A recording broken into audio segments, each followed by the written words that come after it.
오늘 함께 큐티할 본문 에스더 2장 12절에서 23절까지의 말씀입니다.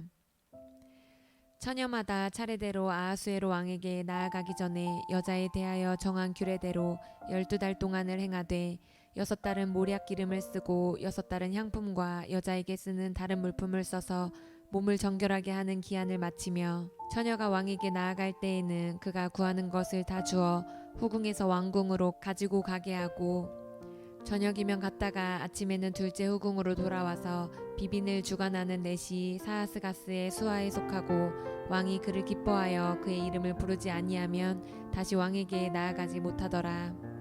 모르드게의 삼촌 아비하일의 딸 곧 모르드게가 자기의 딸같이 양육하는 에스더가 차례대로 왕에게 나아갈 때에 궁녀를 주관하는 넷이 헤게가 정한 것 외에는 다른 것을 구하지 아니하였으나 모든 보는 자에게 사랑을 받더라. 아하수에로 왕의 제7년 10월 곧 데베돌에 에스더가 왕궁에 인도되어 들어가서 왕 앞에 나가니 왕이 모든 여자보다 에스더를 더 사랑하므로 그가 모든 처녀보다 왕 앞에 더 은총을 얻은지라.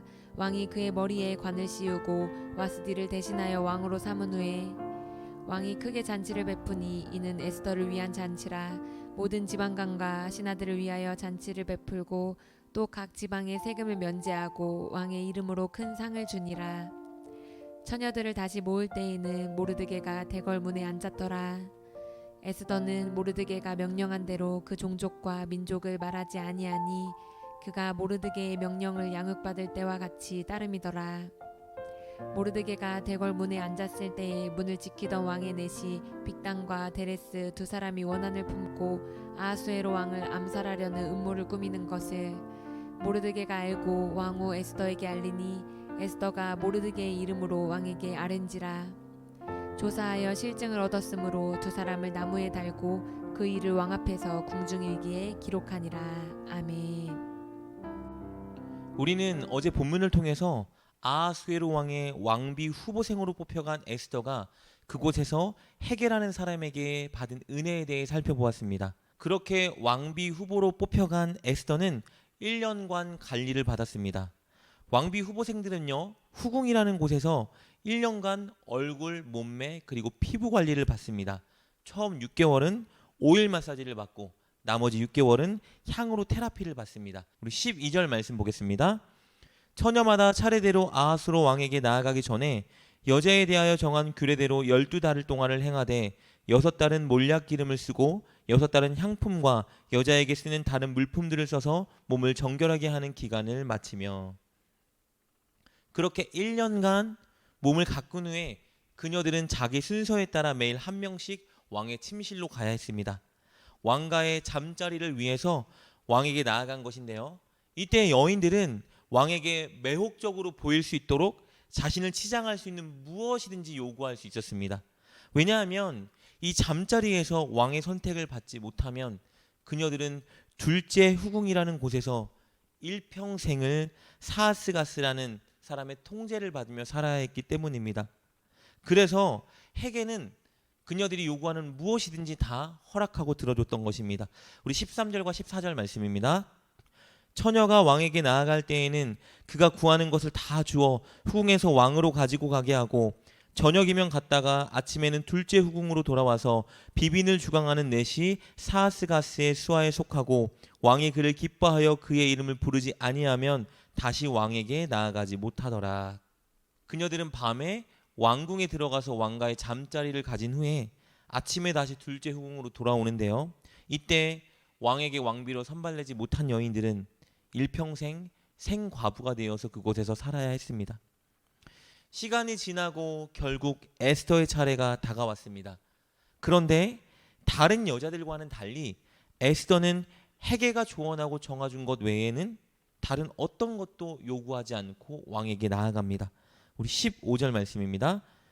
모르드게의 삼촌 아비하일의 딸 곧 모르드게가 자기의 딸같이 양육하는 에스더가 차례대로 왕에게 나아갈 때에 궁녀를 주관하는 넷이 헤게가 정한 것 외에는 다른 것을 구하지 아니하였으나 모든 보는 자에게 사랑을 받더라. 여기서 에스더의 성품이 보이죠. 그녀는 자신에게 은혜를 베풀어줬던 헤게를 신뢰했습니다. 그가 조언해준 것, 그가 가르쳐준 것 외에는 다른 어떤 것으로도 자기를 치장하려 하지 않았습니다. 무엇도 요구하지 않은 것이죠. 마치 자신을 사랑하여 자기를 아끼고 늘 자기에게 조언을 해주었던 사촌오빠 모르드게의 말에 늘 순종했던 것처럼 그녀는 이번에는 헤게의 말을 따르고 신뢰합니다.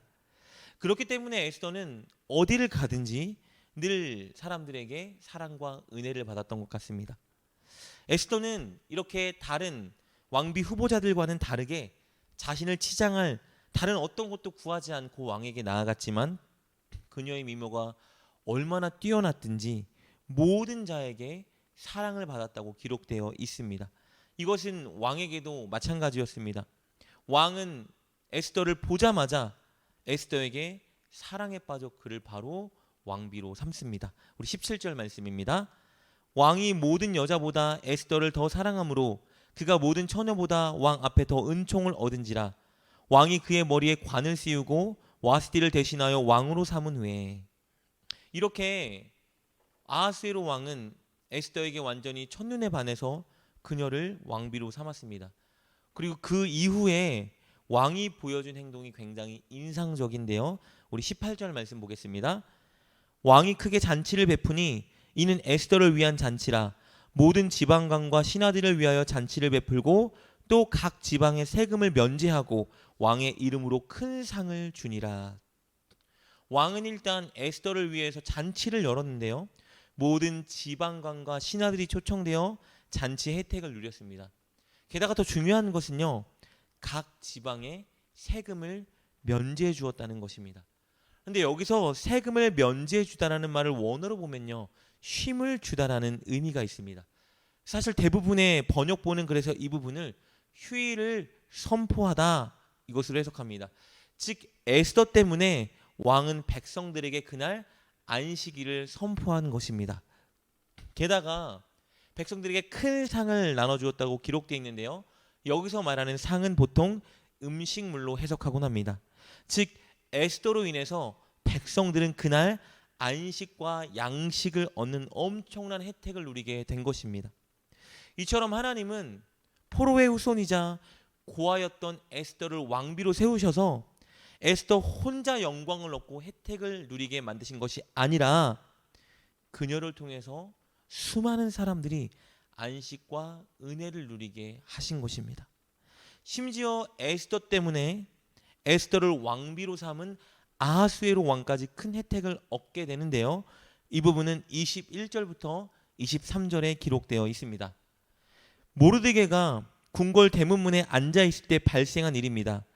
고대 근동에서는 법적 소송이나 관료의 공식 업무가 흔히 성문, 즉 궁궐 주변에서 이루어졌습니다.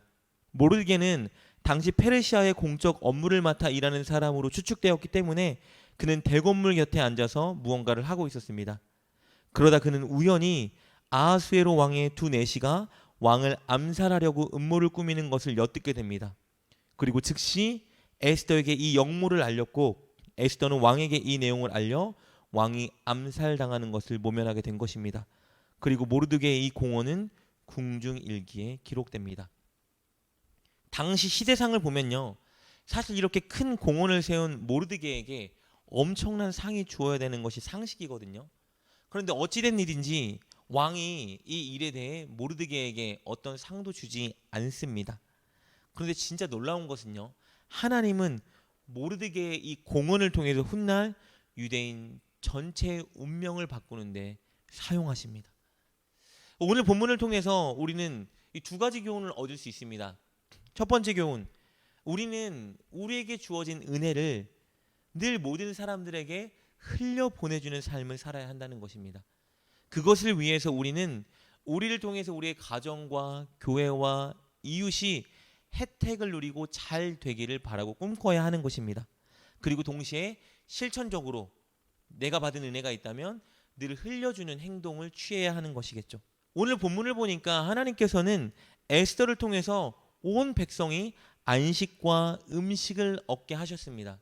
마찬가지로 하나님은 우리를 통해서 교회와 이웃의 은혜를 흘려보내주길 원하십니다.